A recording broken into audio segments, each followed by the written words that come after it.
Good evening, everyone.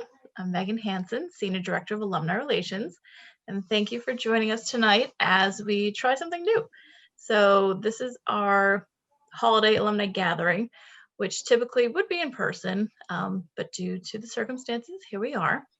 And we were trying to think of some way to come together, but also to have fun while doing it. And a virtual wine tasting seemed to be the answer. And so that's what we're going to do tonight. And joining us tonight to bring some holiday cheer is our president, Yanis Mialis, and our alumni president, Nibal Awad. And so with that, I'm going to turn it over to the president. Yes, thank you so much, Megan. And it's a pleasure to be with you virtually. It would have been much more pleasure if we could all be here at the president's house having a big party and tasting the wines and clinking our glasses together. It has been, as you know, a very challenging year, very challenging semester. But it's amazing how well Roger Williams did. We started the strategic planning process last year, and of course it had to stop in March because of the crisis. And now we're starting it again. But it was very encouraging to see how the whole Roger Williams community came together and is willing to move forward and overcame major obstacles.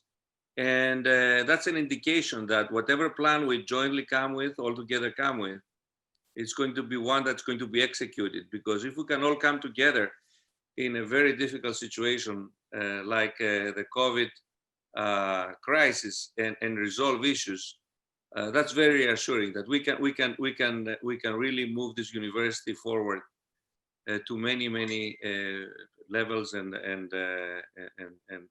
really make it the university the world needs now. Well, thanks, President Yanis. I know it's a tough year, not the way you imagined your first year, but I think we do all really appreciate your leadership. And we appreciate you being here for sure, 100%. Are you gonna stay with us for the remainder of the evening? I know you might have to run. I have a whole setup here, and I don't know, Haiti is upstairs and may join us, but I don't know if you can see, I have. All right, yeah. I'm ready to party. Ready to go. You're gonna outdrink all of us. Great.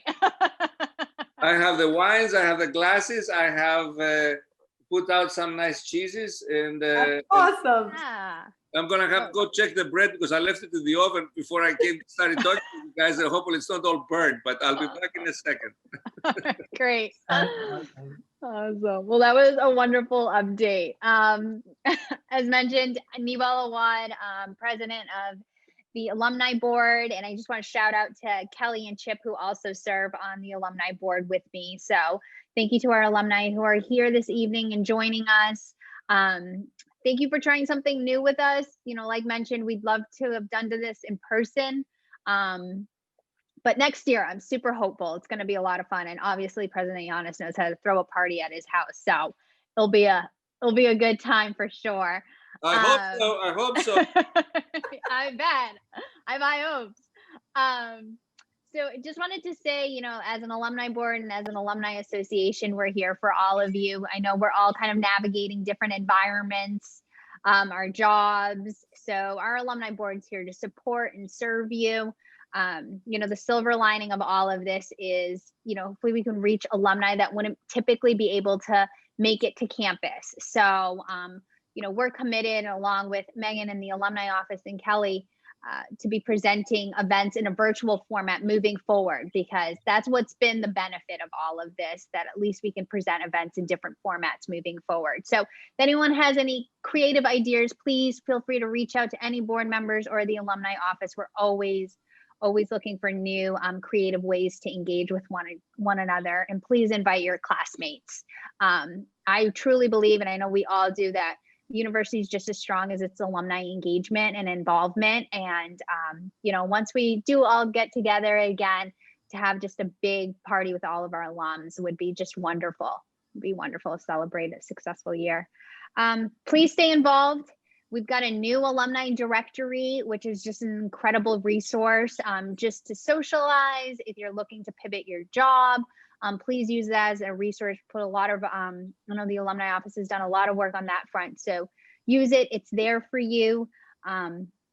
We're really focused on mentoring programs and definitely our partnership with the Career Center and providing professional development opportunities. And for us as alumni to give back to our current students, because that's what it's all about. So being there as mentors, supporting them.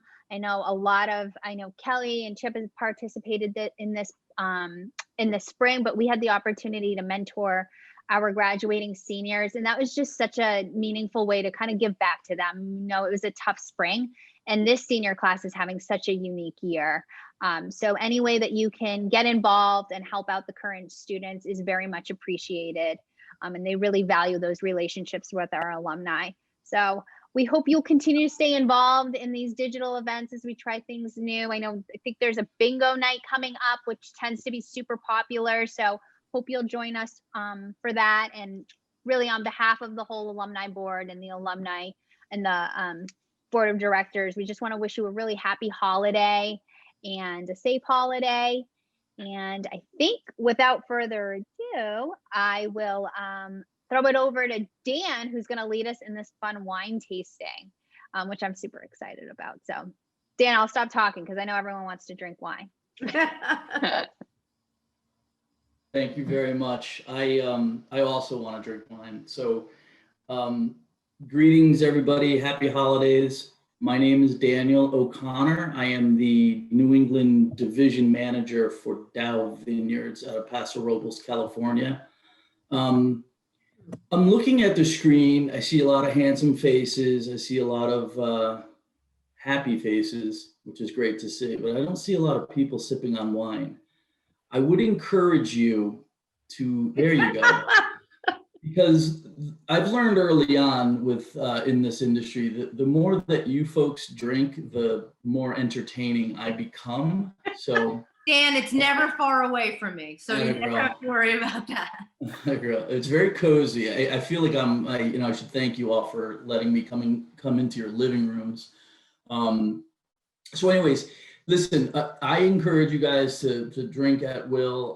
There's 3 wines that Kelly and I selected for the evening. Hopefully you have all 3. If not, just do with what you have at hand. But before I start talking about the wine specifically, I wanted to give you a little background about the vineyard and why it is that Dow Vineyard exists, why it is that I'm sitting in your living room right now. The whole story behind Dow Vineyards starts with a missile. The very first missile that started the Lebanese Civil War back in the 70s literally landed in the front yard of George and Daniel Dow's childhood home, sending both young boys into the hospital for a number of weeks.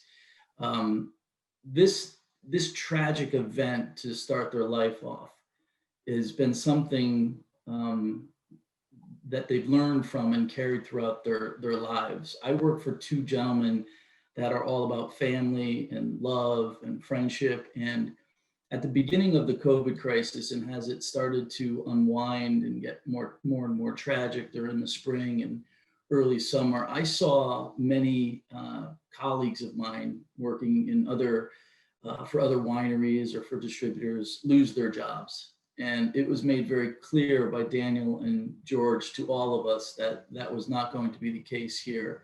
These folks really do embrace the love of people and the love of life. And that's something that they learned early on from that tragic event. So moving on with the story, they have to they're exiled to France, where they spend the remaining years of their childhood. Both dream of studying in the United States and make that dream come true and study in San Diego. One studies electrical engineering and the other studies computer engineering. Upon graduation from undergrad, they are in, like most of us at that point, well, certainly me, without any hope of a job, without any money, and with no direction. It's about this time that George, the older brother, hears of a doctor in San Diego who is trying to figure out a way to send his patients' files and transcripts to a hospital actually in Massachusetts, in Boston, that he wants to send it over the then infantile internet. And at that point, we take that for granted nowadays, but at that point, there was no way for that to happen. And George takes this dilemma to his younger brother, the computer engineer. And over the weekend, Daniel Dow, the younger brother, develops what would become Dow Systems, and a software that would eventually allow doctors to communicate over the internet privately and securely. As you can imagine, that back then was a very sought after software and made these two brothers quite a bit of money.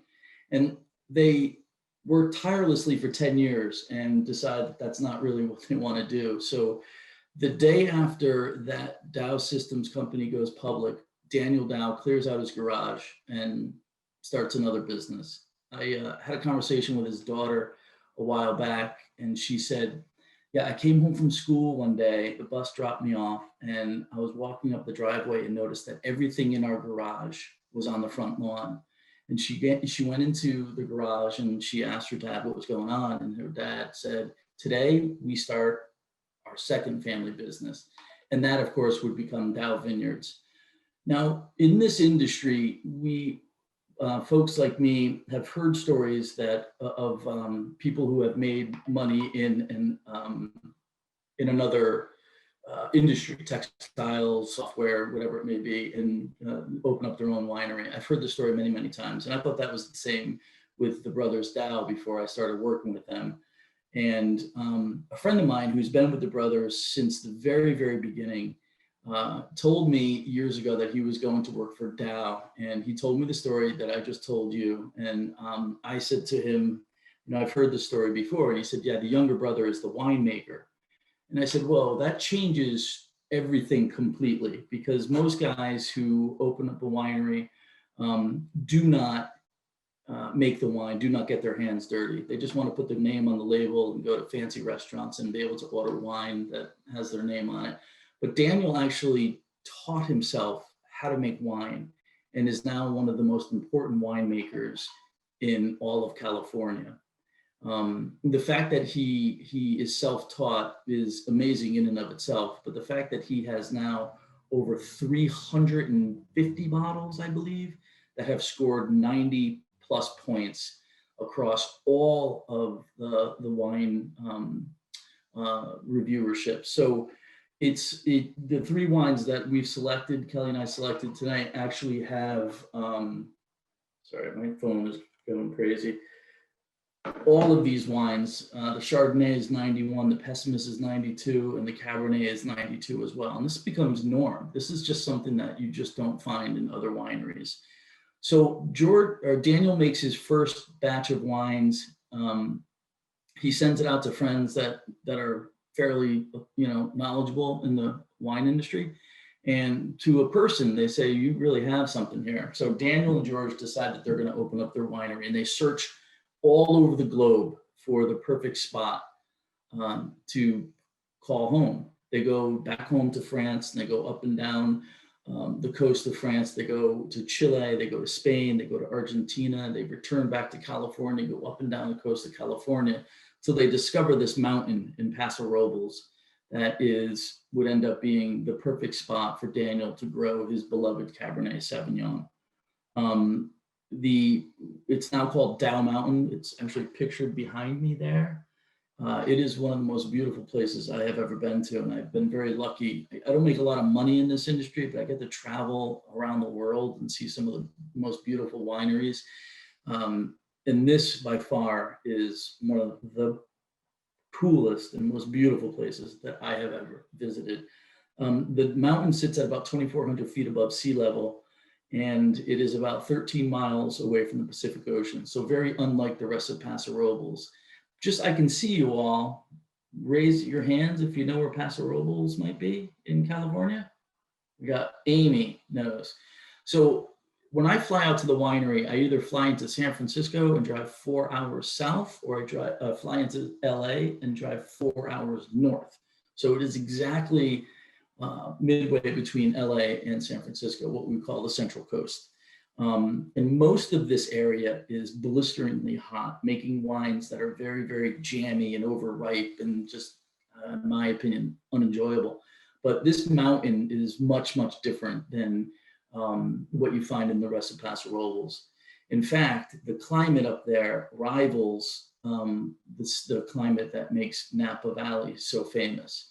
So you have, an average rainfall that is similar to Napa, an average daily temperature that is similar to Napa. And again, that's what makes Napa so famous. What I'd like to do is talk to you a little bit about Chardonnay, if that's okay. Chardonnay, we all know Chardonnay, right? If I asked you guys to raise your hands if you know Chardonnay, I'm pretty sure everybody, there's Amy again. Amy, I'm concerned about you. But the Chardonnay grape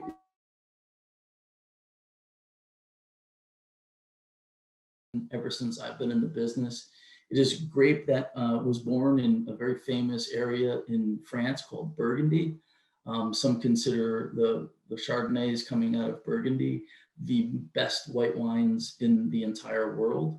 What makes Chardonnay different than other white grapes is that it has a nice proclivity for oak aging. It's sturdy enough and thick-skinned enough that you can age Chardonnay in oak.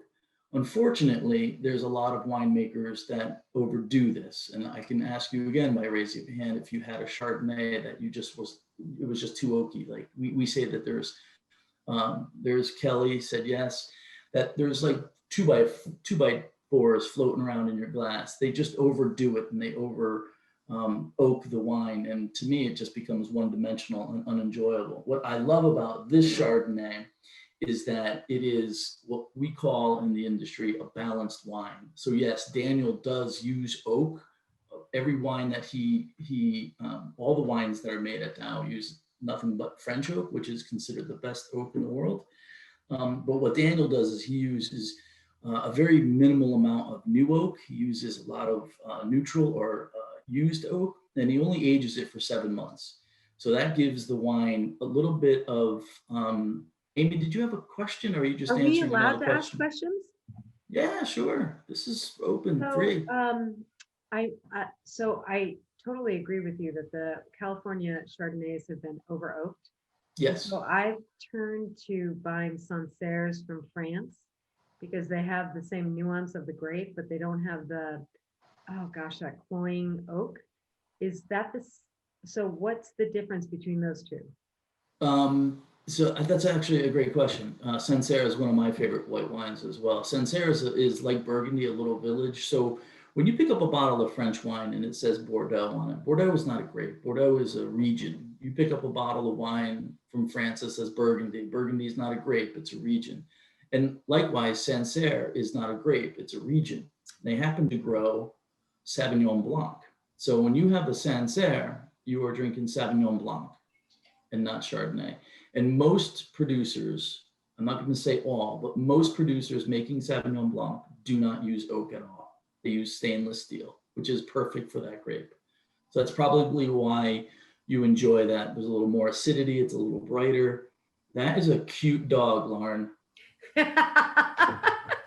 He's so well behaved. Thank you. She is unamused that I'm looking here and not here. So she's just awesome. Repositioning, getting herself some attention. So I have a 9-month-old Bernese Mountain Dog downstairs. Wow. And I taped him to the refrigerator. I see another one. Otherwise, he'd be right Teresa's. Here chewing and drinking my wine. So it's great. And there's another puppy, Teresa. Yeah, hello. Teresa's dog is very fascinated by everything. Yeah, look at him. Look at those ears. Hey, bud. That is a good head tilt. Yeah. I love it. And there's another dog. Kelly's got dogs. I'll bring my dog up. So anyhow, somehow we got on the subject of dogs. I could talk about dogs all night too. So maybe that'll be another meeting.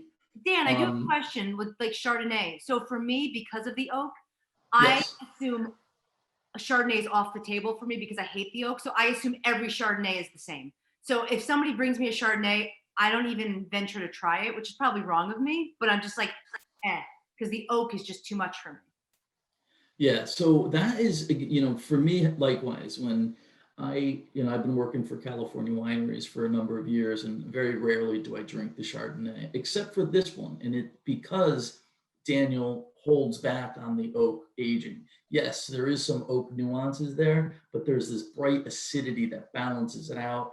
that makes it to me more enjoyable. And again, I use that word balance between the oak and the acidity. So you have that, it's not just a big clunky buttery wine, which to me is not appealing as well, Kelly. I agree with you. Thank you. So this, I don't know if anybody has the Chardonnay open, but you definitely get some tropical notes in the nose, some pineapple and mango, just a little bit of vanilla.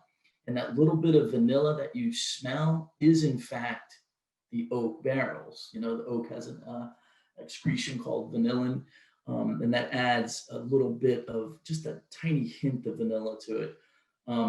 I say that this wine is really bright with acidity, but yet it has that soft mouth feel. When you taste it, you again go back to some of the tropical flavors, melon, and I get a little bit of golden delicious apples in this wine, and just a little bit of lemon. Again, that's the acidity that makes this wine to me much more appealing.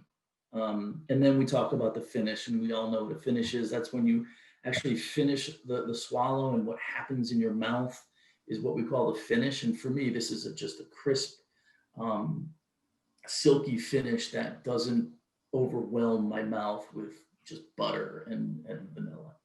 Can we ask Giannis to give us a real life critique? Yeah, give us a review. You're muted, Giannis. Giannis, you're muted. Yes. So this is a very nice Chardonnay, and I do like Chardonnays. Actually, Chardonnays are my preferred white wines, and I like the oaky taste. But also, I sometimes, because some of our guests do not like the oaky taste, I get unoaked Chardonnays, and Yes. which they're okay. But this is very, very good, and I agree with you, Daniel, with all your commentary of the details, which I'm not good at all in identifying. I just know if I like the wine or not, and I really like that. So Daniel, I don't know if you know, but Giannis is a gourmet chef. I mean, I'm not kidding around, like a serious chef. So he actually pairs each wine with what he's serving. So you really are talking to someone who will take your instruction. Well, I will tell you that my favorite people to taste with is our chefs, are either self-taught gourmet chefs or chefs that have gone through the Johnson and Wales program, because they have trained their palate to denote certain things that most of us just don't. So I always learn a ton from when I'm tasting with chefs. So Giannis, thank you for your feedback. It's okay to call you Giannis. Maybe I should call you Mr. No. Giannis is plenty. Okay. All right. So I'm going to move on to the red blend, which is this handsome package here. This is called the Pessimist, which is an odd name for a wine. And I asked George Dow where that name came from. And if you recall earlier, I said that these brothers are about their family and love of their family. It's very important. They have wines named after their children, wines named after their father and their mother and their sisters. And this Pessimist was it was developed in a year that was very, very tough for the brothers. Excuse me. In this year, they lost their younger sister to cancer. And while the mother is watching her daughter die in a hospital, she ends up getting sick and she ends up dying. And then the father watches his wife and his daughter die, and a few months later, he ends up passing away. So George said to me, and I have to tell you, he was shook up telling me this story. He said it was the first time in my life that I was ever a pessimist, and that's how the name came about. But for those of you who drink red wine, a very hot category in stores or in restaurants, for that matter, is the red blend. And there's a ton of them out there now. And I wanted to introduce this red blend by giving you a little history about red blends. And Giannis, you probably know this. It sounds like I'm going to assume you're from somewhere in Europe. But the red blend was actually developed by the Bordelais, or the French winemakers in Bordeaux, France, who have been blending grapes for centuries. And and the reason why they do this, they understood that different grapes complement other different grapes. So for instance, Cabernet is the #1 grown grape in Bordeaux, and they realized that a little bit of Merlot added to Cabernet softens up that cab. And likewise, if they were producing a Merlot, if they add a little bit of Cabernet to it, then therefore they have, that Cabernet will help stiffen up the Merlot. And that's how red blends have developed. Nowadays, there are red blends out there, most of which I wouldn't touch if someone put a gun to my head, but they all have that same theme based on different grapes complementing each other. This particular blend is a blend of mostly Petite Syrah with some Zinfandel, Syrah, and a little bit of 2% of a grape called Le Grain. Pretend I never said that, because there's no test after this. But this I always refer to as a gentle giant. This is a very big, bold wine, but yet it's very soft and easy to drink. Does anybody have the wine in front of them? Are they drinking it right now? I'm rare. There you go, Giannis. You need a bigger pour. This is Well, that's after the meeting. Oh, yeah. This is a wine, if you have it in your glass and you look at it, it is so dark and inky and just, it's very, very dense. And you expect all of those descriptors to lead up to a wine that is just really, really overpowering. And the Pessimist is not. It's really soft. When I put my nose in the Pessimist, I get hints of blueberries and boysenberry, a little bit of very, very ripe plums. I love super ripe plums. On the palate, I get flavors of ripe berries and red cherries. And you know, the mouthfeel, as I said earlier, it's just a very voluptuous, soft, and I'll use the word again, silky wine. It is the #3 best-selling red blend in this price range in the United States. And it has only been around for less than 10 years now. So the winery itself was founded in 2007, which I started dating Kate in 2007. And while it feels like we've been together for 1.5 million years, that's a really, really young, the French and the Italians would call us infants. You know, a 14-year-old winery is really, really young when you consider some of the wineries that are in France and Italy.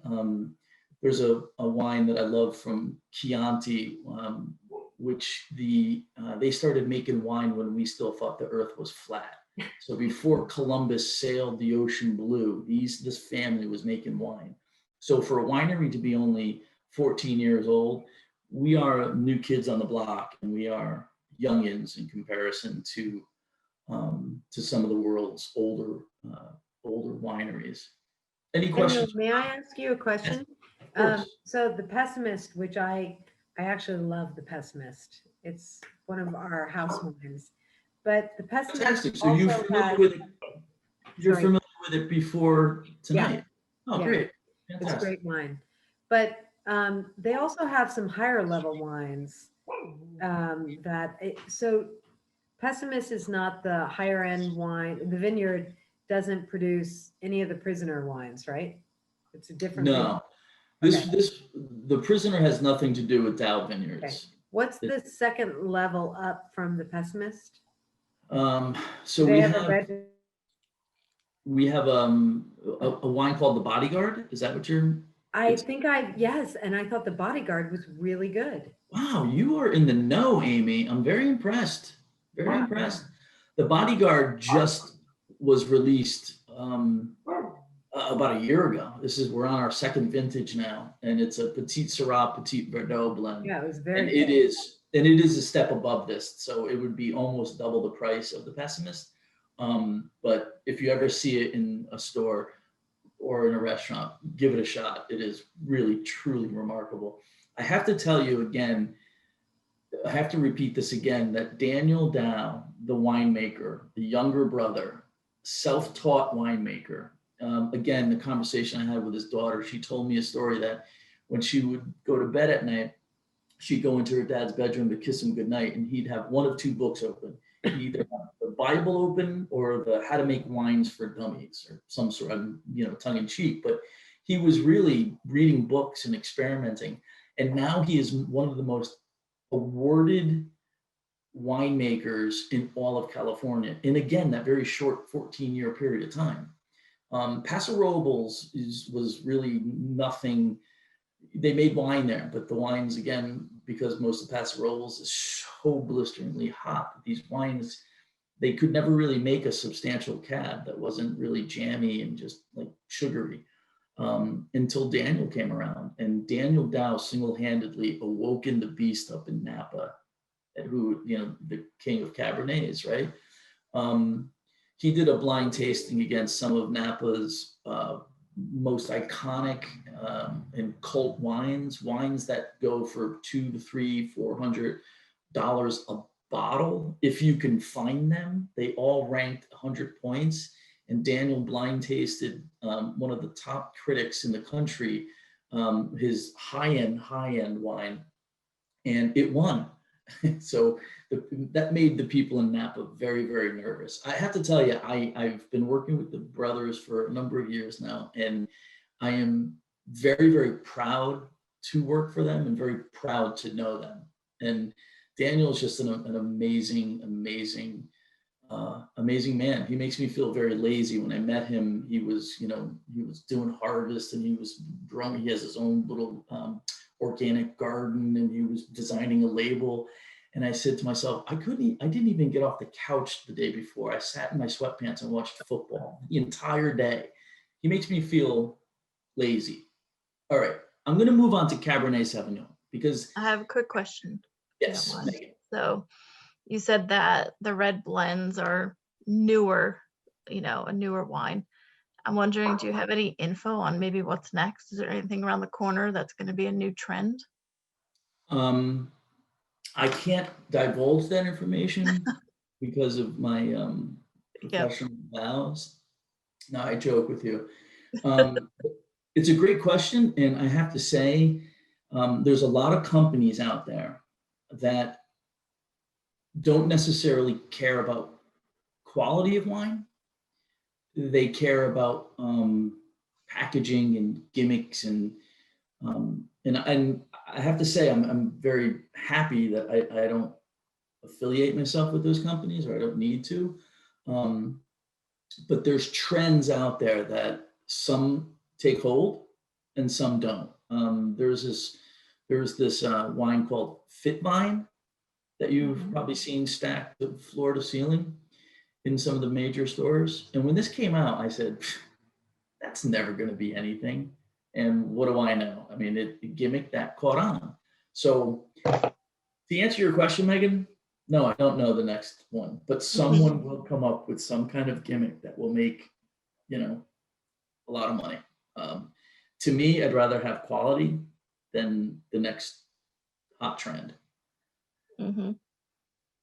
I know I didn't answer your question, and I apologize. All right. I was just thinking when you said that red blends were newer, I was like, oh, I wonder what else is happening. So the red blends, and then of course white blends followed, but they didn't really take off as much as the red blends. So Giannis, you with me? I'm going to pour a little bit of Cabernet. So this is the Cabernet is the whole reason why Daniel Dow started Dow Vineyards, the whole reason why he fell in love with wine. It is his favorite grape. I likewise, it is my favorite red wine. And when he was searching, I mentioned earlier how the brothers went all around the globe looking for the perfect place to grow Cabernet Sauvignon. So Cabernet is the #1 selling red varietal, as Chardonnay is the #1 selling white varietal. Cabernet is considered the king of wines and the wine of kings. It is very, very important grape throughout, red and white. there are two very important appellations or regions in the entire world that make the world's best Cabernet. Anyone want to take a guess at what those two are? Amy? Well, I was actually texting my friend, so To get the answer? no. Well, Oh, you weren't so is listening. it not, Oh, okay. is it not Zinfandel? No, I was Rock? asking where in the world is the most important places to grow Cabernet Sauvignon? Well, it has to be, I would imagine, California and Italy. So one, California, but more specifically Napa Valley. And the second place I mentioned earlier is where Cabernet originated, and that is Bordeaux, France. Oh, so So sorry. In Bordeaux, you have chateaus making Cabernet blended with Merlot and some other grapes, as I mentioned earlier, that are considered the best wines in the world. And they command, somewhere up to $800 a bottle for some of these top chateaus. Likewise, Napa Valley in California rivals what Bordeaux is doing in their production of Cabernet. Now, this is very important. What makes Bordeaux so perfect for Cabernet Sauvignon is not the climate, it's the soil. Yeah. What makes Napa Valley so perfect for the production of Cabernet Sauvignon is not the soil, but the climate, okay? So Napa is known for Cabernet because of its climate. Bordeaux is known for Cabernet because of its soil. On top of Dow Mountain, which is behind me, they have the same calcareous clay soil that is found in Bordeaux. And as I said earlier, the climate is very, very similar to St. Helena in Napa Valley. So on this mountain behind me, you have the best of both worlds for Cabernet Sauvignon. There's a very famous gentleman who's considered the grandfather of California wines. His name is Andrei Chelichev. He's a Russian, or was, he's since passed on, but he was a Russian immigrant who really put California on the map. He trained Mondavi and Gergich and every major winemaker that has been around in Napa for years. He has had a hand in training them. In 1974, he went up on top of this mountain and rolled around in the dirt and stayed up there, camped up there, and exclaimed, "Why is nobody growing Cabernet Sauvignon up here?" And George and Daniel found this mountain, 74, I can't do the math, many years later, and planted Cabernet. And as I said, this is Daniel's most beloved grape. And this is why they are sitting up on this mountain making wine, because it is perfect for Cabernet Sauvignon. And Cabernet is what Dow Vineyards is all about. The Chardonnay is great. We tasted it. Giannis will agree with me. The Pessimist, great. Amy will agree with me. But it's this Cabernet that is really, truly what this winery is all about. And this is just their entry Cabernet. Amy, you were asking me earlier about high-end cabs. They have a really high-end cab called Soul of a Lion, named after their father. That, in a store would be about $160 a bottle. And it consistently gets 97, 98 point ratings. Those are ratings that are reserved almost exclusively for those Cabernets coming out of Napa. So will you tell us after this where we can get them? Like which wineries? Yeah, sure. We make so little of that particular wine in Rhode Island. Are you in Rhode Island, Amy? I'd imagine. Yeah, but that's the problem with a lot of the Californian vineyards, the really boutique ones. You can't get them unless you go out there. Right? Yeah. Well, I work very closely with the guys from Gasparo's up on Federal Hill in Providence. Yeah. And they almost exclusively get all of my allocation for Rhode Island for the Soul of a Lion. So they have it up there. Chris Gasparo, there's also one in Seekonk, Amy. No, it's really? It's the only one on Fed Hill? It's only in because they're two brothers, but they split apart. I don't know the whole family dynamics. The original one, which is in the Little Italy in Providence. Yeah. Atwell's Avenue. That's a cool place. That is a really, really cool place. But they are friends of mine, and they support the winery, and they get the lion's share of Soul of a Lion. There's a couple of places in Newport, Vickers Liquors, and Bellevue Wine and Spirits. And that's the only 3 places, because we just don't make enough of that wine.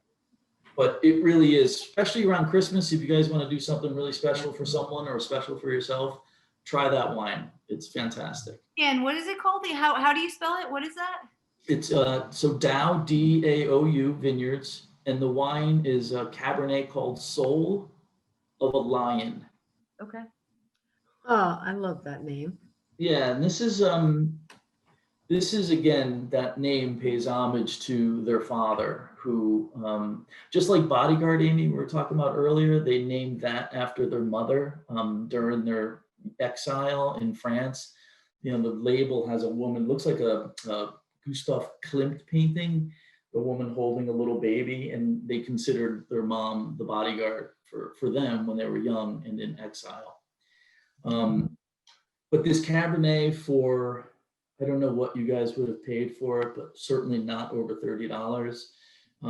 Again, 92 points, but it is a very, very well-crafted Cabernet, and always people are surprised at the price point, because if this thing said Napa on it, it would be twice the price point. So I'm going to take a sip and wish you all a happy holiday.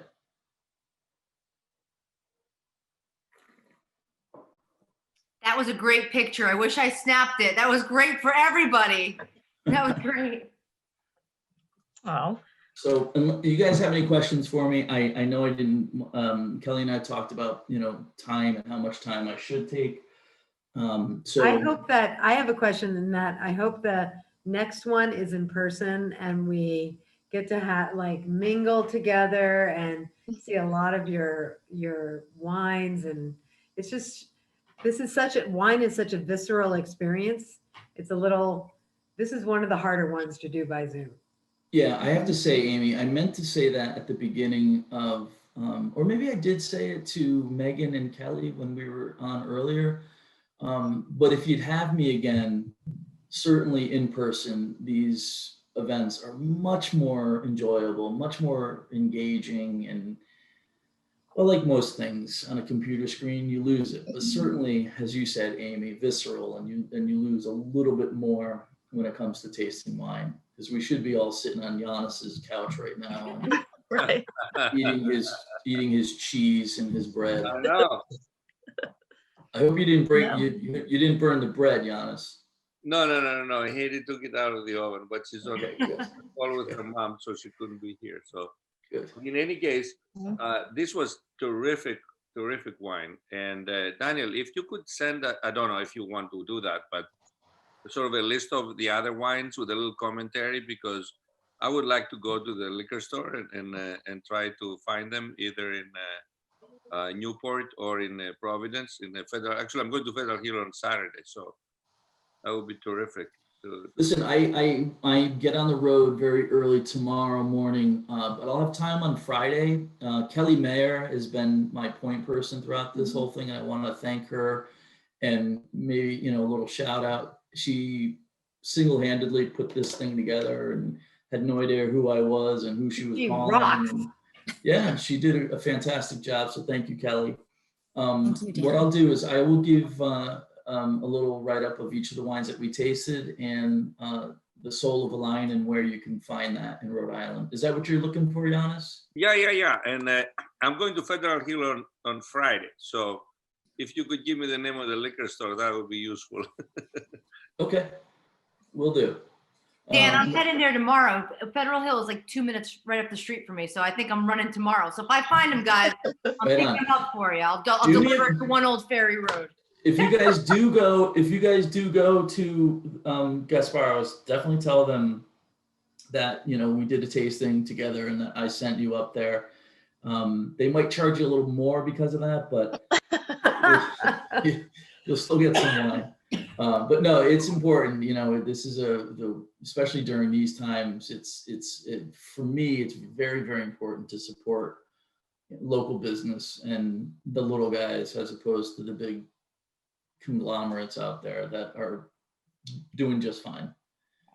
It's the little guys we worry about. So, Yeah. well, listen, if there's no further questions, that was great, Dan. Thank you. Learned a lot. Thank you, Megan and Kelly. Oh, that's so nice. Well, Thank I you guess for again, I hope to meet you all in person sometime when the world returns to normal. And I wish you all a great, great, healthy, safe, and happy holiday season. Enjoy, and thank you so much for letting me come into your living rooms. Oh, thank you, Dan. It was great having you tonight and hearing all the stories. And thank you to President Mialis and Nebal and Kelly for organizing it. So yeah, Kelly, you were great. It was fun, and I hope that in the next few weeks you all stay safe. And definitely from all of us here at Roger Williams, we wish you a healthy and happy holiday season. Yes, happy holidays to everyone. Happy holidays. Good night. Good night. Good night, Happy holidays. Good night.